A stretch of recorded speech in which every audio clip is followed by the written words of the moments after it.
Hello, welcome to Cinema Savvy. We are back once again for our spoiler-filled discussion on Loki. We're up to episode 2 today, which is the variant. And as you can see below me, we have our very own variant on the show tonight. So we're going to start introducing some people week to week. Of course, Theo's joining us again, who's actually been on the Marvel retrospective, dipping his toe back in the Marvel world with this one. And there's a lot to discuss on this one. So we actually got this episode, we got 1 and 2 together, which we did an early review on. And I guess we're going to go into it now. Somewhat, I think it was Carl actually called the end of today's episode last week, and you don't know how difficult that was to not say anything, to confirm or deny anything. But we finally get to talk about it today. Hopefully everyone's watched it by now. This is a spoiler-filled discussion, as I mentioned, and we're going to go into everything. There's a lot going on in this episode, setting up for future episodes, and indeed probably the rest of the MCU. But before we get into that, over to George for the socials. Absolutely, guys. So keep the comments coming. Obviously, we'll address Carl's comments from last week where I had to immediately think on the spot to divert the conversation, but we'll get into that in a short amount of time. However, if you want to if you're new to the channel, if you're new to the Marvel stuff, we go live every Wednesday. As of today on the news, Wednesday is the official Disney Plus day now. All new content, all new shows from this month onwards are all going to be premiering on Wednesdays. Don't know if it affects Bad Batch yet. Or we're not doing weekly discussions, so it doesn't really matter. So something for you guys at home. Keep your Wednesday nights free. Unlucky if you support a Champions League football team, like me. However, if you are new, if you want to check us out on the social medias, they're at Facebook at Cinema Savvy, Twitter at Cinema_Savvy, Letterboxd.com to Cinema Savvy. We've got a link to the TeePublic store in the description below. And we've also got Theo's Twitter handle, which we've got in the description too. So get following on there. There's a lot of stuff. It's not just Marvel Theo covers. He's got a lot of stuff. We'll get to that at the end. But no, we are talking Loki. And rather than not talk about the obvious with Lazy Loki, let's really jump in with our initial thoughts on the first episode. I'm going to jump to Theo first, just because obviously you're new to this. So what were your sort of thoughts on the first episode last week? I really enjoyed it. I'm quite a sucker for anything that's quite contextually heavy. So I love anything that's dense, really, and anything that has any characters, especially Marvel films, because it's a Marvel series or films, whatever, because it's a bit offbeat. So it's nice to have like characters going at each other in a verbal way rather than out and out action. So I'm just quite enjoying the dynamic between Hiddleston and Owen Wilson at the moment. And yeah, I think this show promises a lot, and I think I back it to deliver. I think Kate Herron's done a really, really good job so far. Yeah, I'm going to echo that as well. I think that my takeaway from the first episode was Tom Hiddleston and Owen Wilson on screen together. I think me and you, George, both said that Owen Wilson stole the show for both of us. I think he's fantastic. That's still exactly the same going into episode 2. I liked the concept of the show and how it's basically introduced us to a whole new world, really, in the MCU, that we're still trying to understand ourselves through Loki, which I always like when you've got a protagonist who is discovering things as the audience in turn is discovering it, and setting up for big ramifications with the MCU in general as well. So I thought it was a solid episode, which actually got better on a second viewing. I had to do a second viewing for this episode as well, because there's a lot of time stuff going on in this episode, and my poor confused brain couldn't handle it the first time. But hopefully I know enough now for this discussion. I mean, if I don't, then this is going to be a really awkward discussion. I'm just going to be passing it over to you guys to explain it. Yeah, there's a lot that goes on in this, and I made the fatal mistake of watching the way I was going tonight and not rewatching it. So I haven't seen this for 10 days, and I've read up a couple of things today.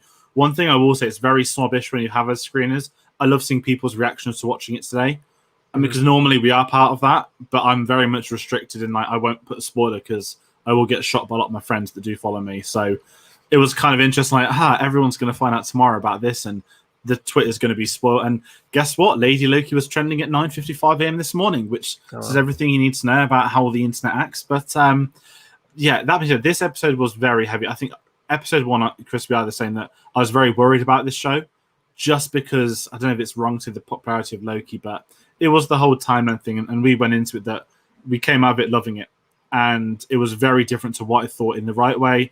I was worried that this could not be a Doctor Who, because we're going to actually bring Doctor Who comparisons tonight, but I thought it'd be like, here's an adventure with Loki for an hour in a different year, in a different era, and there's going to be a smaller plot we're going to weave in. But this is the opposite. This is the story of, well, not the story of Loki, but this is very much this small scale series, and they're going to go to places as and when's needed for the episodes. And I think today we got that more than anything. We got to jump in the 80s, we got to jump into Pompeii, and then the future, the 2050s, which didn't look as grim as I thought it could be. But we'll get to that. And I think sort of heading in with that, I guess, do we start off with the timeline explanation, which is going to be all the word stuff? I don't have a salad to hand.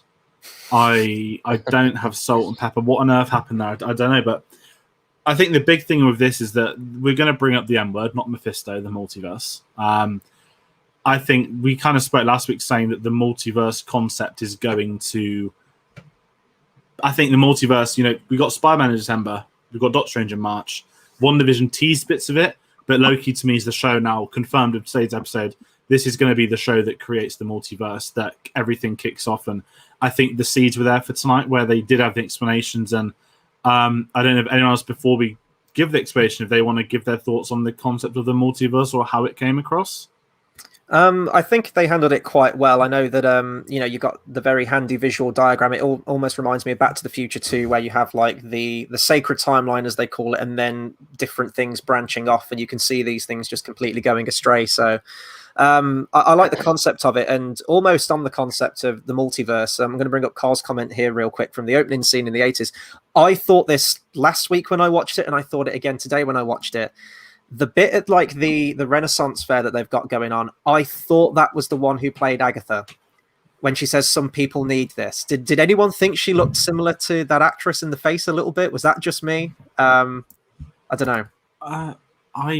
I didn't clock a Catherine Hahn look like. I've not seen it in over a week. Go back and watch it. She looks identical. Really?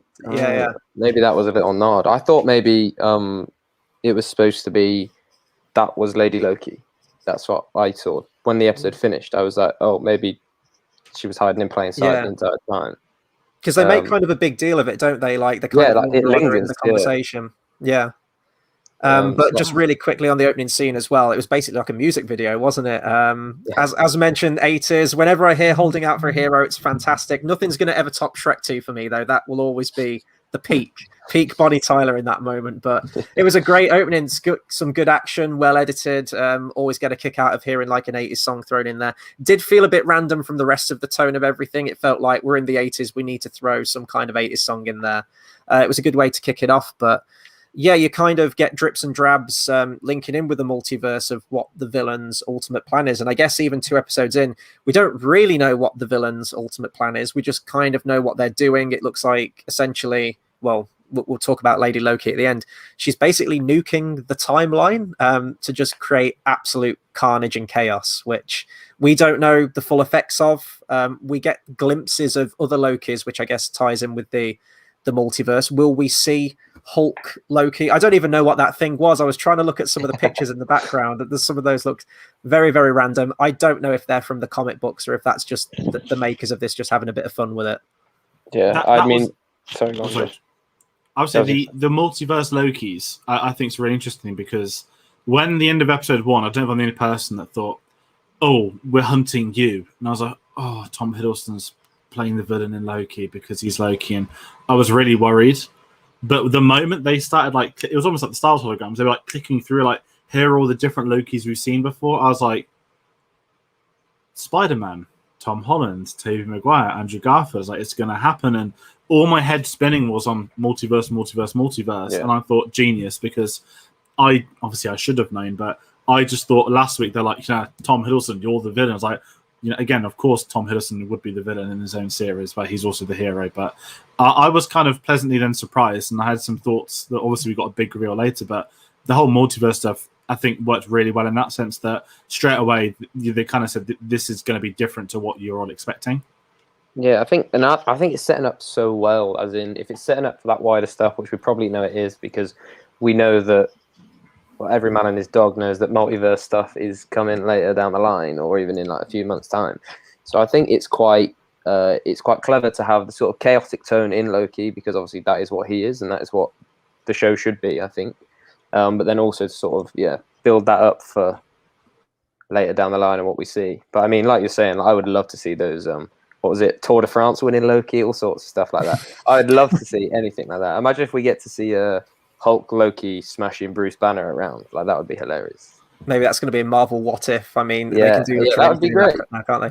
There was one Loki. I'm going to have to go back and rewatch it, but I always forget it. What was Ben Kingsley's alter ego other than the Mandarin when he was like the Trevor Slattery? I swear there's a Loki that looks exactly like him. If you go back through it, I swear to God, there's one that looks like the Mandarin on there. I'm going to have to go back and check it again. But this one, with this episode, there was some bits of comedy that didn't really fly with me. I will say that. I know I actually think that watching episodes 1 and 2 back to back was the best way to watch it because you get the introduction. It does feel like a two-parter in many ways, and it follows directly on from the first one, and you set up your main thread. It's basically like the first act really that was packaged together. So I do think that's the best way to watch it. But there was some of the comedy in this one, and when I did my initial review on it, when we did the spoiler-free one, I mentioned that some of the comedy didn't land, and I think it's mostly from this episode. That the salad metaphor thing that was just like comedy that just dragged on and didn't really get a laugh out of me and felt quite strained. What I did like though, and this is like a carryover from episode 1 as well, is how they're handling Loki's character and getting more emotion out of him, because we keep having to think back that this is past Loki. This is like right after Avengers 1 Loki. This isn't the Loki that we've seen around the time of Ragnarok and Infinity War and everything like that. So we're getting these fresh moments of emotion from him, and I actually think that I made a mistake last week. I thought that this scene happened in last week's episode. I mentioned that we get an emotional reaction to him seeing the events of Ragnarok and learning that Asgard's gone and all the people. I think I mentioned that last week, and it's from this episode. I confused the two. But it's a great moment of character for him. And I mentioned this, I think, last week, that I didn't really get that emotional impact from the characters at the end of Thor Ragnarok. It was played very much for laughs. So it's nice to have a character actually reflect on those and just seeing all the facts and figures that everyone was wiped out, everything's gone. Because Loki around this stage still was kind of conflicted. He is the trickster, but I think ultimately deep down behind all the layers, his heart is in the right place, and he still does respect his heritage and Asgard. He can diss the gods and everything all he wants constantly, but deep down that really affected him. But right after the facade comes back on, and I think Owen Wilson has a moment, doesn't he, where he says something about, I'm sorry about Asgard. No time for that. Anyway, I've got this idea. But we know that it affected him behind closed doors when he's by himself, which I thought was quite interesting. Yeah, that's a big thing, I think, with the Loki stuff. The Asgard revelation, because it's all about perspective, right? On paper, it's like, oh no, they didn't wipe out Asgard. But then you think about it, it's like, well, they literally jetted off. The planet blew up, and then you got massacred by half of them got massacred by things. So it makes sense that there were so many casualties, and there was even a reference to, is it Surfer or Circa? I can never pronounce it. Surtur, wasn't it? Yeah. Surtur, that's it. And I love the little things like that really helped it. And it felt like he was crying on cue. Like, in terms of like emotions, that was Tom Hiddleston's best scene in today's episode, I thought. And I'm bouncing with you the same thing. The comedy, I don't know if it's just the salad thing, but I don't know if the salad was, yes, it was blatant comedy, but I don't know if that was designed to make more sense, because I'm not going to approach this arrogantly. To me, it made a lot of sense, but the salad stuff just made it feel a bit like keep focusing on this. And I think that made it more overcomplicated than it needed to be, but I don't know if that's just me. Yeah, I think there's always going to be an element of maybe them trying to oversimplify things, especially if this is something that is going to set up for a wider universe and a wider films, which we think it probably will. I think that's probably the reason behind creating Miss Minutes and have her sort of as the narrator of the story, because with all the Owen Wilson and all the Tom Hiddleston and all that interaction, it's probably easy to completely forget about the, to use a Doctor Who thing, all the timey-wimey stuff that's going on screen. Yeah, and speaking of Doctor Who, I don't know where we mentioned this. We may have mentioned it before. We go to Pompeii in this one, and this is probably the moment where it does feel like the most Doctor Who, not just because Doctor Who I forget which series it was now, they actually did go to Pompeii. But this was how initially I thought this whole series was going to be structured, was going to be Owen Wilson and Tom Hiddleston jetting all the way through time and different events and basically being sort of like a carbon copy of Doctor Who, really, which thankfully it isn't. And this moment where they do go to Pompeii is a great moment, but it actually ties into the plot and the discovery that the variant they're looking for hides out in apocalyptic events. I will say, though, the set for Pompeii looks absolutely terrible. It's this just like a quarter of one set with a pretty bad green screen in the background. It's fine. They're there for probably less than 5 minutes just to kind of set up where they're going to next. As I mentioned, like the Discovery, but it's a fun scene, and it does kind of help you get to grips where that is a set event. The apocalypse is the event. You can do anything you want there, and it's not going to change because ultimately it's still going to be level to the ground. So it's a fun little moment. I don't know if we're going to get more things like that because we can kind of see the drama ramping up now, but I think they're probably going to keep a comedic tone all the way throughout. I just don't know whether they're going to be jumping to as many time periods as they did in this particular episode throughout the rest of it. Yeah, that's what I thought, that the explanation was okay, and then the moment they clocked to Pompeii, it's that sort of like visual evidence, right? That when you've got this big talking point, it might go over a lot of people's heads, it might not. So just put it into practice. Everyone knows what Pompeii is famous for. I'm not going to be snidey and say that it's not an apocalypse if it just destroyed one city, but I get what they meant by it. That's just the one thing that the Sado in me gets annoyed by. What I thought with that scene was, it's just that visual sort of metaphor, right? That Owen Wilson gets this kind of, oh, it's not detected anything, no nothing, and that's when it started to clock. The more Loki got louder and started screaming. I think, was he shouting in Latin? I think Tom Hiddleston speaks Latin already. He took a course at uni, which was very interesting. And I was like, okay, nothing is happening at all on the scales, and that's such a simple way for them to show everybody at home this is how the theories are going to work. That they're hiding in the apocalypse, which is, I actually love the idea. Somebody hiding in apocalypse knowing they can't get caught. Just that concept by itself is fascinating. Mm-hmm. But the way in which they did that scene, like, I didn't think the comedy worked too much in it. I know it's not really meant to be funny, it's an apocalypse, but there wasn't my favorite moments. But in terms of an explanation, I think that was done so well. They could have gone to somewhere more elaborate, done something over the top, done something too smart, too dramatic. Sort of at the end, it's like, oh, we've gone to 2050. That wouldn't have worked for that one scene. You needed to go somewhere where everyone at home can visually or have the knowledge of knowing that Pompeii was famous for being destroyed. And I think that's something that I've thought worked really well. And in terms of what they were trying to do, that's a massive hurdle to get people on. If you've got a series which is going to be weird, going to have a lot of explanations, if you can get your main concept done in a 5-minute scene, I think they nailed it. Yeah, I absolutely have to agree. I think to have two people like Hiddleston and Owen Wilson, especially with the sort of comedic vibe that we're seeing between the two of them in that first episode, to almost, effortlessly get them to explain the plot, like you say, in a really short span of time, for a show that obviously we know is going to be designed to misdirect us, hopefully like 3, 4, 5 episodes. And we would assume, like, obviously we've seen a big twist today, and we would assume that we're going to see, I would say, at least 2 or 3 more pretty mega twists before it's done. So to sort of lay the groundwork, which I think they've done so well in these first 2 episodes, just sort of builds the excitement week to week. Sort of same with WandaVision, I think. Like the first episode of WandaVision was like, oh, and the second one you're like, oh, I'm starting to get it. And then by week 3 and 4, like, it's just taken over the entire world, hadn't it? And I think by episode 4 or 5 with this, I think we'll see real excitement for the end. Yeah, I think it's got the same, probably not the same level of intrigue, but it has intrigue nonetheless. I think Falcon and Winter Soldier was played it was mostly just a dramatic story, wasn't it, really, with not so much intrigue, whereas this is in the same vein as WandaVision. I do agree with that. Did anyone think it was weird that Loki was fluent in Latin? Like, Tom Hiddleston out of the equation, just Loki as a character. Norse god was fluent in Latin. Maybe they have books and libraries on Earth culture, right, and different ancient dialects. I don't know. I thought that was just a weird thing to throw in there. I guess that kind of takes us on to the end. It feels like a very quick discussion, and maybe there was a lot more that went on in this episode, but sort of plot point, maybe not so much so. We get to the end, and big shocker, the Variant doesn't want to go for Loki's offer of teaming up and taking control of the TVA. Did anyone think that was going to work at any point? I will say one thing. I do like how Loki, especially in episode 1, was completely humbled. Like, everything he was trying, he was pulling out all the stops, everything that he usually does, and none of it was working. You've got Owen Wilson, who's kind of trained his whole life pursuing this Variant, so he knows Loki's MO, he knows all the tricks of the trade, what he's going to try and do.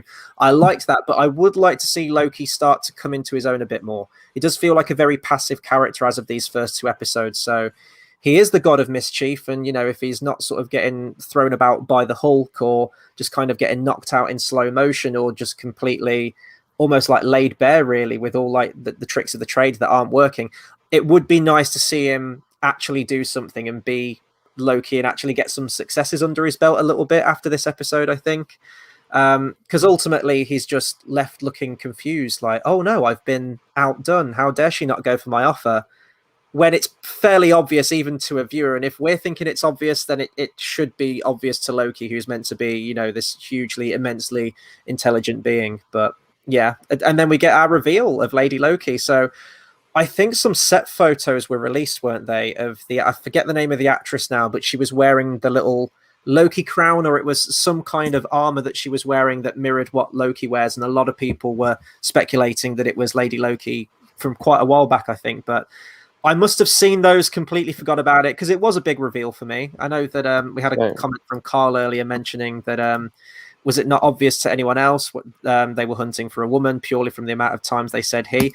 I'm not good at picking up stuff like that. I really wish I was better. And, you know, when you look back in hindsight, you can see all the threads that lead to it. It was a big reveal for me at the end, and you know, we don't get much. It's mostly intrigue and setup for what's to come, but we at least get sort of what we assume is going to be the main antagonist in a Lady Loki. Yeah, just talking. Before I get to Loki, actually, I'll quickly mention the off stuff. I think you are right that Loki, not necessarily a back seat, but I think now the way the cliffhanger was, he walks off through the door and whatnot. Mm-hmm. I think we might now get this sort of Loki stuff that it's going to be him scheming or conniving or something, that I think he might go into his own element. Now he's, I guess, with another Loki. I don't know how that's going to play out, what the overall plan is, but it's really fascinating with the choice they made for him, because it would have been too noble for him to have declined the offer and not done it. And I think the fact that he wants to know what's going on, what's happening, I think it did make it interesting. I'm glad the offer was refused, because that's just a bit too on the nose. It's too easy for us to expect it. But just the Lady Loki stuff, what Carl said as well, the reason I didn't for one moment think it was Lady Loki, I didn't know about set photos. But in the 10-minute gap between watching episode 1 and 2, I'd clocked that Rich G. Grant was in the cast. Well, actually say he had the cameo of the year in Hitman's Wife Bodyguard that came out on Saturday. So we'll watch only of him. But basically, I'd seen his, you know, like at the end of the credits, right? You get, it's almost like a with or an and they have an actor, and it's always on the posters, like the final name. And I was scrolling down to click episode 2, and I just saw a Rich D. Grant. I was like, Rich D. Grant's in Loki. That's really cool. And then the episode started, and it was the hooded black figure. And I was like, oh, and then we get action. It's like, oh my God, Rich D. Grant is Loki. And I had this amazing thought, like literally 2 minutes in, so smug, because obviously I'm wrong. And I sat the entire episode in my head like, oh my God, we're going to get Rich D. Grant as Loki. This is incredible casting. This is beyond what I could have imagined. Like Rich D. Grant as the villainous Loki. He even looks like, not Tom Holland, Tom Hiddleston. And obviously the hood comes off, and I was like, oh, like, you're not Rich D. Grant. And that wasn't mine. I was like, Lady Loki. I was like, I'm intrigued, because I have no idea what this is, if there are comics or anything. Like my knowledge of Loki and Thor is probably minuscule compared to a lot of the MCU. But obviously, because I've spent 40 minutes in my head thinking it's Rich D. Grant, I didn't have a single warning shot that it could have been anyone else but him. And obviously, I'm not going to sit here and moan and say because it didn't happen, I don't like it. I loved the twist. I think it's left me more intriguing than anything. And I'm going to get the Big Dot 2 comparison out of the way. Obviously, it's not Jodie Whittaker, but I think it was the sort of the short blonde hair, the whole time traveling crusade type thing. It felt very Doctor Who, and I mean that in a good way, not a bad way. That I was like, okay, I'm in for whatever their plan is, because this is already nothing I expected. And I thought the Lady Loki twist was great, and again, it's left me wondering what's going to happen next. Yeah, I thought it was a great reveal, to be honest. I was the same with you. I saw Richard E. Grant was in the cast, and I just think it's, whether intended or not, it's a fantastic bit of misdirection from a show based on a character whose famous trick is misdirection. So I think it's worked out beautifully for anyone that fell into the trap like we did. And I'm so intrigued to see all the Lady Loki stuff. I think, obviously, I did a bit of reading earlier. I'm the same as you. I don't know that much about it, but obviously she's an incarnation of him in the comics, isn't she? Yeah. So whether we end up seeing him maybe hand the baton off at some, I don't know how that would work, but if they can fit that in, I am intrigued to see like how it goes. And obviously what you're saying about the offer stuff, and I think obviously it was quite obvious to everyone that he was gonna was gonna reject the offer. But I think it sort of worked in his favor, and we see him go off at the end. And I think that's obviously to set up like what side is he playing now? Is he on Owen Wilson's side? Has Owen Wilson cracked through? Is he the Loki whisperer? has someone finally like got through to him, and I think that works well. And I think Hiddleston plays that really well because obviously he was told in the first episode that his entire existence is based off losing so other people can succeed, and he's clearly having some sort of existential crisis. So being able to see how Tom Hiddleston plays that, and like he actually like finally getting to convey raw emotion as Loki is good to see, and I look forward to seeing like a dynamic between Sophia DiMartino and Hiddleston on screen, and maybe if you can add Owen Wilson into that as well, if he's got a bigger part to play. That's why I just think there's so many different factors to the show that can make it great, sort of no matter which way it goes. Yeah, and I'm interested to see what they do with Lady Loki as well, because I'm like you guys, I know bits and pieces. I mean, she is a character from the comic books. My understanding is that in the comics, something happened to Sif, like she was like gravely wounded or something, and they had like a human body of a woman that they were going to put the spirit of Sif into so that she could live, but Loki got into there first. So it's basically Loki in a female skin suit is Lady Loki in the comic books, obviously. So they've taken that idea and they've reworked it for the MCU. We see them do that all the time, so I'm not up in arms that they haven't stayed true. It would be nice to see Sif again, though. We don't know where Sif is during all this Next thing. Maybe year. she's in the next Thor. Okay, She is in Love and Thunder. Yeah. They better have a bloody good explanation as to why she wasn't on that ship with Thanos. Anyway, so there's not really much to say on Lady Loki at the moment. I'm going to have to see how they go into it, and I would like to see more of an interplay between Hiddleston and her, and I'm sure we're going to get that as well.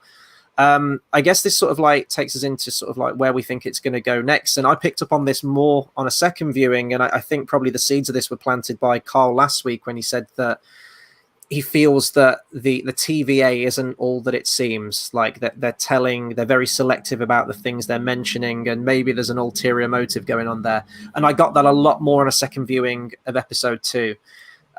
There's a great moment actually where Loki and Owen Wilson, Tom Hiddleston and Owen Wilson are having this exchange of dialogue where they're talking about their respective origins, and that Owen Wilson's character of Mobius was created for the TVA to maintain the sacred timeline, and Loki's like, that's ridiculous, I'm a god of Asgard and Odin is my father. And it's this nice moment where they're both sort of like revel in each other's ludicrousy, and it almost felt like a meta moment really to the comic books. I think Owen Wilson says something, if you're going to stop everyone and sort of like go into the history and origins, it's all ridiculous. And that's basically what comic books are. They are ridiculous, but you just go with it. So I liked that exchange of dialogue there. But I did get the impression, I don't know the name of the actress, the one who's basically head of the TVA, who Owen Wilson always answers to. She's always behind a desk there. Is it Gugu Mbatha-Raw? It's pronounced something like that. I hope I'm doing it the wrong way around.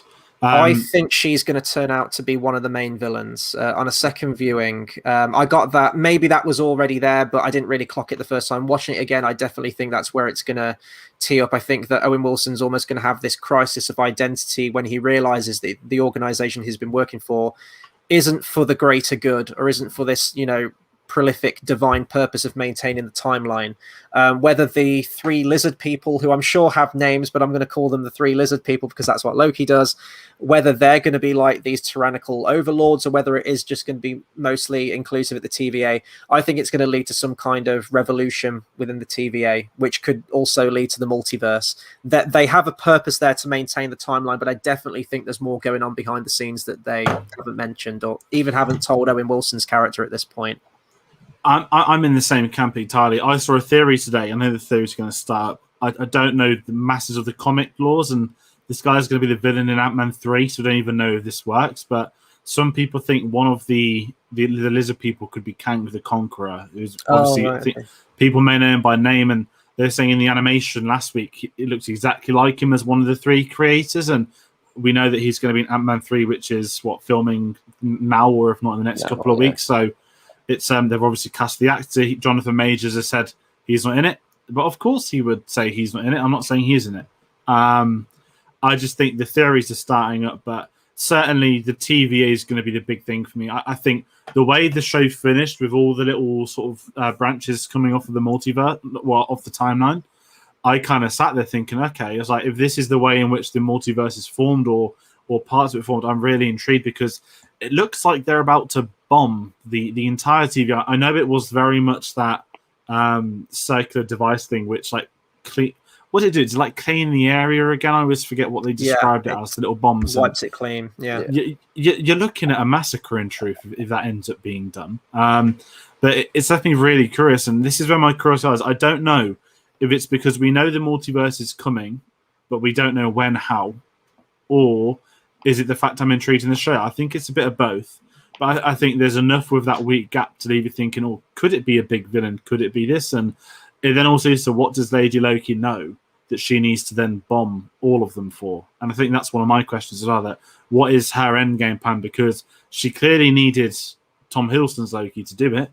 So I want to know what next and why. And I think that's one of the really intriguing things. But certainly the TV, I'd be shocked if they're not the villains. They seem like it's sort of the grey suit type things. And what I would like, which has obviously been a problem, I know there's only been 2 shows already, I'd like them to be strong villains in this one. I think, obviously, I loved Catherine Hahn as Agatha, but when you got to the last episode, it was the guy in the suit, wasn't it? The who was head of the company, and Agatha was great, but it was the other villain actor, and then Cap and Winter Soldier, the Flag Smashers. Sorry, I was going to say something else from Twitter. The Flag Smashers are the villains and stuff, and you get some great stuff with John Walker. And there's been a bit of, not inconsistency, but I very much would love to come out of Loki saying, okay, like they just nailed this villain aesthetic or something. So I'm intrigued for what they do, but certainly I think we'll find out. Maybe next week we'll have a clearer plan. Who knows? But it's all up in the air at the moment. Yeah, I agree. Also, sorry, it's gone so dark. It's just started raining, and it looks like I'm doing this from like Harry Potter's cupboard under the stairs right now. The lights in here, unfortunately, don't work, so I'm at the behest of London weather. So sorry about that. But yeah, I sort of echo the sentiment you guys have made. Like, I think in order for the multiverse to take off like we supposedly know it's going to do, then surely the TVA has to be destroyed for that to happen, because otherwise, like what we've seen is, or what we've been told, like in these first 2 episodes, is the reason we've not seen them is because we've never needed to, because everything's played out within the behest of these 3 space lizards, as Tom Hiddleston says. So, in order for that to happen, they obviously have to be destroyed. I think I obviously agree with you guys, where I think I'm really intrigued to know what Lady Loki's sort of endgame is. Has she seen something that's going to happen? Has she been involved in something that's going to happen later on? She's come back, like she's tried to fix her way through to try and change that or something. Is her game maybe to try and stop Loki's final death, supposedly at the end of Infinity War? Like I thought when this was announced, it would be a nice like symmetry for Tom Hiddleston if the end of this show was him having to step into the timeline to be killed by Thanos.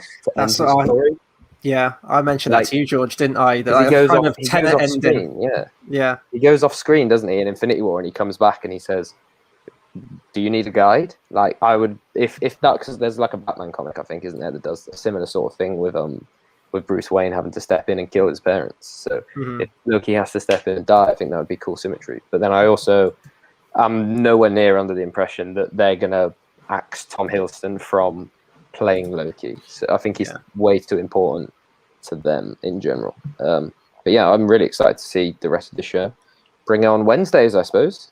Absolutely, yeah. I mean, I was saying the same thing, that I think that would have been a really nice ending for the character, get some kind of redemption where he goes back to the sacred timeline, knowing full well, having seen the events played for him on a very nice little movie theatre setup they've got in the TVA, that he knows exactly what's going to happen, and he goes back to that scenario to die, essentially. Basically like Robert Pattinson's character at the end of Tenet. Spoiler alert for Tenet, I guess.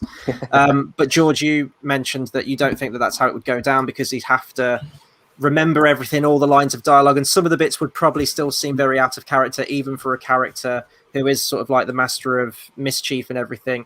It would be a stretch of the imagination, I think, at that point. And not just that, but the fact that they've greenlit it for a second series as well. They're going to keep Loki around as long as they can, because he is a fan favorite. And we've already established that, they've killed him multiple times and he never seems to stay dead, which you could argue is maybe true to the comic books. But yeah, I think ultimately with the TVA and everything, I think that the very end of this series is going to set us up beautifully for the multiverse, hopefully going into Spider-Man. Could you imagine we get to that film and it's not a multiverse film? Like that is, I think that's going to be the cop out of the century if that happens. But I think ultimately the TVA, what they're doing, I think they are maintaining the sacred timeline. I believe that. but I think the organization itself is going to be corrupt and they're going to have to overthrow them. And in doing so, that's going to set everything in motion.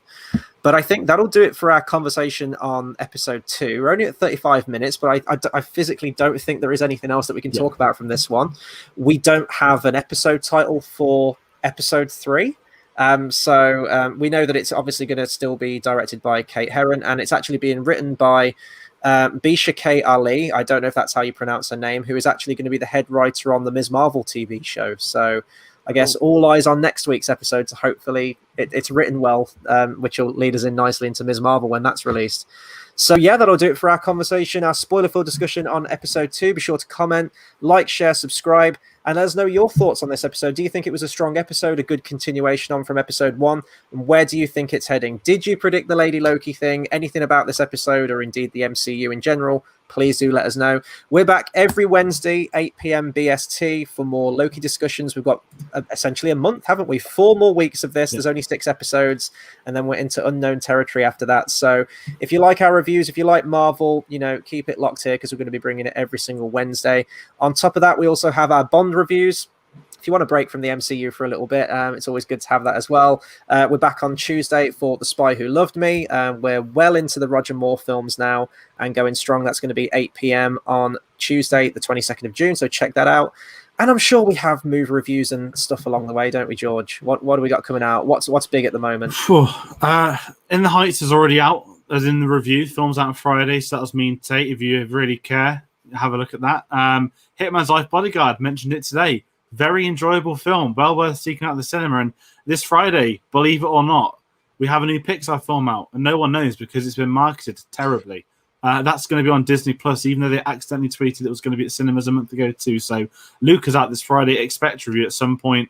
We're going into a quiet lull. However, next week we have the return of the greatest family in cinema history. Of course, there's nothing else can be said other than Fast 9. It doesn't matter if they're villains. There'll be family members come the end of it, as happens in every single Fast film from 1 through to 8. So go on, John Cena, the brother, who's apparently a villain. But as I said, this is the place to be. New film reviews coming out. Even Black Widow. We're finally getting Black Widow. It's been too many years now. That's coming out in July. So a lot of new releases heading into summer blockbuster season. And if you want to find out about the videos, we don't know when the Luke video is going to go up. Get us on our socials. Just Facebook at Cinema Savvy, Twitter at Cinema_Savvy, Letterboxd.com. We log all our films, reviews on there. We've got lists as well. Have a check of that. And we've got Theo's handle here. So follow Theo on Twitter. If you want to mention some of the websites you write for as well.